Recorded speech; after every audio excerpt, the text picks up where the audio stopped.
Sabi sa psychology, ang unang titik ng iyong pangalan ay nagsisilbing refleksyon ng iyong emosyonal na blueprint. Kunin nating halimbawa ang titik M.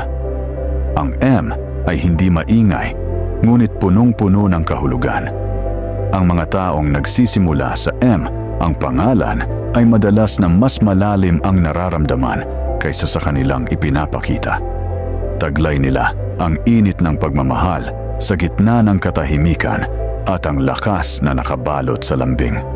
Sila ang mga taong nakikinig ng walang panghuhusga, nagmamahal ng walang hangganan, nasasaktan ng hindi ipinapakita ang mga lamat. Madalas silang mag-overthink, hindi dahil sila ay mahina, kundi dahil masyado silang nagmamalasakit. Ang isang taong M ay ibibigay ang lahat sa iyo, kahit pa wala na silang